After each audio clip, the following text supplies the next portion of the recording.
우리나라 출산율이 0.98명으로 사상 처음 1명 미만으로 떨어진 것에 대해 많은 분들이 우려를 하고 있습니다. 네, 그 우려는 바로 우리 민족과 또 국가의 존속 여부와도 관계 있는 것이기 때문에 문제가 간단치 않습니다.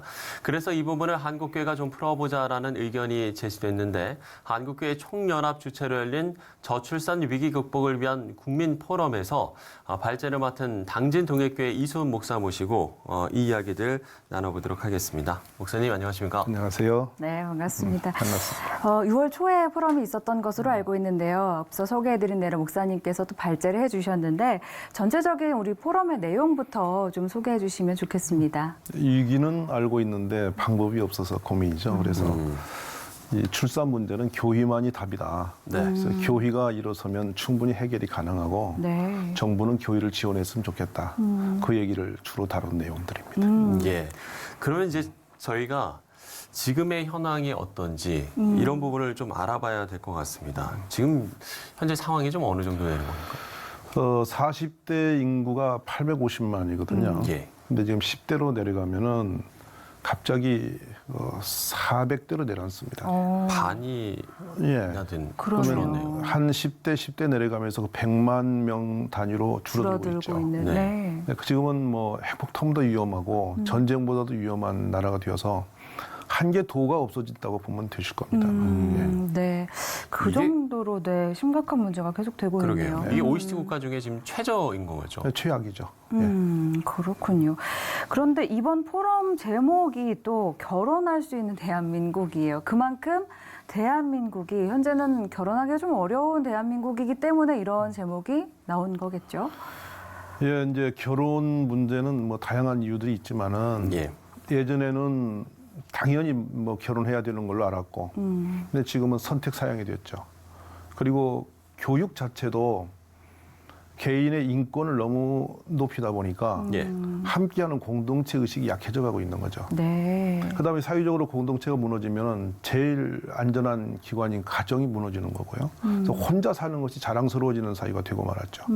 그리고 아이를 낳는 것은 부담이고 또 하나는 이제 취업에 대한 불안감이에요. 왜냐하면 30이 넘을 때까지 공부를 해야 되고 네. 30 중반 후반까지도 안전한 직장을 못 가게 되면은 어떻게 네. 가정을 꾸리겠어요. 거기에 가장 큰 위기가 뭐냐면 요즘에 그 안정되지못한 직장 문제 뒤에 크게 작용하고 있다고 보여지는 것입니다. 그렇다면 우리 목사님 보시기에 이런 각 정부나 종교 단체들의 역할 좀 어떠해야 한다고 보세요? 저는 교회가 희망이라고 보여지고요. 예. 또 하나님 말씀이 걸려 있는 유일한 기관이 교회입니다.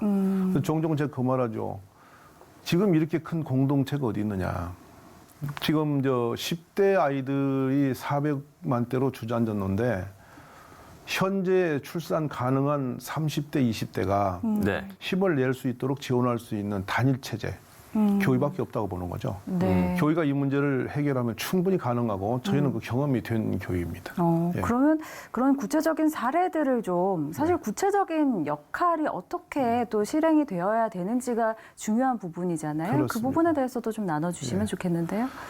저도 아이를 낳고 개척교회를 하면서 참 힘든 것이 아이 문제였어요. 예. 왜냐하면 2살, 6살 된 아이를 맡길 곳이 없으니까 아이의 그 양육과 보육이 전체적으로 우리 짐이 됐죠.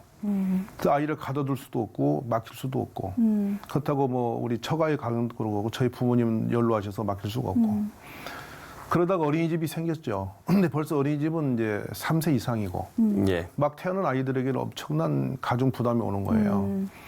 그러면 24시간 엄마는 아이를 붙들고 있어야 되는데 예전 같으면 대가족 사유에서 이모나 고모나 형 누나가 데려다 길러줬어요. 엄마는 젖만 먹여주면 되니까 10명 나도 큰 부담이 없었던 거예요. 근데 지금 아이 하나 딱 태어나면 젖먹이부터 잠자리까지 24시간 엄마가 함께 있어야 되거든. 그러니까 그런 육아 시스템이 우리나라에 없습니다. 네. 그러다 종종 이제 어떤 분에게 맡겨가지고 요즘에 조금 생겨난 게 육아 시스템인데 폭력 사건으로 이어졌죠. 저도 조카를 길러보고 내 아이를 길러보지만 하루 종일 아이하고 매달려 있으면요 짜증나거든요. 예. 그러니까 화가 나니까 아이를 못 견디니까 폭력이 되어졌는데 엄마도 때리는 상황이 되거든요. 네. 예. 그래서 이거 문제도 교회가 이 문제를 풀어갈 수 있는 답이라고 저는 생각하는 거죠. 네. 이번 포럼에서도 그런 부분에 대한 이 교회의 역할이 중요하다라는 이야기들이 많이 나왔을 것 같거든요. 네. 구체적으로 좀 포럼에서 그러면 어떤 내용들이 좀 나왔을까요? 이제 제가 경험 있는 얘기를 주로 드렸는데요. 네. 국가는 교회를 인정하고 좀 도와라. 지금 뭐 기독교가 국가와 대적 세력이 아니지 않느냐. 어차피 국민들이 다니는 종교 기관인데 긍정적인 관점에서 국가의 미래를 함께 짊어지자는 것이고요. 네. 저희가 시골에 있는 교회지만 지금 23년 차 된 교회입니다. 근데 도시권에서 많이 떨어져 있는 곳이에요. 근데 제가 아이를 기르는 게 너무 힘들어서 그때 아파트 단지에 가서 제가 그 쪽지를 붙였죠. 네. 시장에 가는 엄마가 힘들 때 아이를 맡겨달라. 돌봐드리겠다. 네. 둘째로는 아이가 이제 아프면 두 아이 중에 한 아이가 아프면 둘 다 같이 입원해야 돼요. 엄마 따라서. 그러면 이 아이 또 아파지거든요. 네. 그게 온 가족이 입원 체제가 되는 건데 아이를 병원에 데려갈 일이 생길 때 건강한 아이를 우리가 맡아주겠다. 이렇게 시작된 것이 저희 이제 그때는 뭐 출산 부용 문제가 아니고 네. 그렇게 해서 젊은 엄마들과 만남의 이제 그런 역할을 하려고 했던 것인데 네. 주요했습니다 그것이. 네. 그래서 점점적으로 그 이제 자라나서 우리가 어린이집도 하게 됐고요. 그 후로 어린이 제도가 생겨난 거예요. 네. 저희는 그 먼저 했던 거예요. 그러니까 그런 목사님의 경험을 토대로 지금 동일교회에서 이 다음 세대 사역을 하고 계시는 거군요. 네. 어떤 좀 구체적으로 좀 소개를 해주신다면 다음 세대 사역이 지금 어떻게 이루어지고 있습니까? 학교 마당에서 학원으로 가는 아이를 교회로 데려왔어요. 네. 데려와서 엄마들이 아이를 돌보는 체제를 갖추자. 시간과 여유가 있고 학벌이 있는 엄마들이 우리 아이를 돌봐달라. 이래가지고서 교회가 교육관을 오픈했죠. 네. 근데 학교 마당에서 아이를 데려와요. 그리고 엄마가 힘든 것이 먹거리예요. 이른 새벽같이 내보내고 저녁에 밥을 못 먹이고 엄마는 아이에게 도와주는 게 아무것도 없는 죄의스러운 마음이 쌓여가는 거예요. 네. 그러니까 아이를 더 안 낳죠. 그래서 엄마보다 더 맛있는 저녁 식탁을 교회가 제공하고 중간 간식을 엄마들이 돌아가면서 제공하고 이렇게 해서 방과 후 아이들을 책임지기 시작했어요. 그러다 보니까 이제 애들이 공부가 문제잖아요.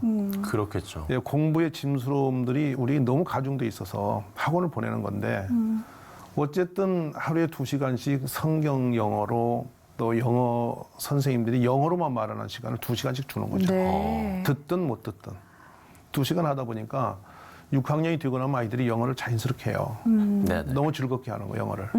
그다음에 수학도 놀이로 배우는 거죠. 일종의 창의 수학이라고 할까요? 뭐 나뭇가지 놓고 과일 갖다 놓고 서로 즐기면서 대화로 논리를 풀어가다 보니까 수학이 즐거워지는 거예요. 네. 그다음에 더 중요한 거는 인성교육이에요. 우리는 또래별로 나와가지고 직장에 가면 상하 조직이 돼요. 네. 근데 딱 세상에 나가면 상하 조직이 되니까 위에 사람이 둘이 없고 밑에 사람을 관리할 줄 모르는 거예요. 네. 1학년, 6학년이 다양한 학교 아이들이 교회로 몰려와서 함께 어울리다 보니까요. 동생을 돌볼 줄 알고 형 따라갈 줄 아는 거예요. 이게 사회성이 좋아지는 거죠. 네. 그렇게 해서 이제 방학도 엄마들이 전혀 신경 쓰지 않도록 아침부터 저녁까지 함께 놀아주는 그런 교회 학교를 운영한 거죠. 그렇군요. 이제 동일교회에서 이제 운영하고 있는 여러 프로그램들을 보면 결국에 또 중요한 것이 전문 인력들일 것 같은데 그 부분은 좀 그러면 구체적으로 어떻게 운영이 되고 있나요? 이제 엄마들 수준이 지금은 상당하죠. 네. 학벌이 없는 엄마가 없습니다. 근데 엄마들이 이제 개별적으로 아이를 돌볼 수가 없으니까 학원에 맡긴 건데 한 엄마가 10명을 맡고 또 뒤에 영어 잘하는 엄마가 또 10명을 맡고 그래서 교대로 맡아주는 거예요. 그러니까 엄마들이 헌신하는 형태로 운영이 그렇습니다. 되고 있는 엄마 공동체다. 이걸 국가 인정해주면 좋겠다는 것이죠. 예. 그렇군요. 그런 체제입니다. 네, 이 동일교회가 또 어떤 한국교회 저출산 문제 극복을 위해서 하나의 대안을 또 제시하고 계시다라는 생각이 드는데 그렇습니다. 그럼 좀 남겨진 한국교회 앞에 과제는 어떤 것이라고 볼 수 있을까요? 제 꿈과 비전인데요. 그 엄마가 산후조리원서 나오면서 교회도 아이를 맡길 수 있는 체제를 갖춰야 된다. 예. 저희도 이걸 지금 준비하고 있는데요. 그래서 아이가 태어나서 교회에서 자랄 수 있도록 만들어준다면 그보다도 안정된 곳이 없어요. 그리고 교회보다 좋은 인력을 보유하고 있는 기관이 없습니다. 전부 다 기도하는 분들이고 신앙심이 있어서 폭력으로 대하는 분이 없죠.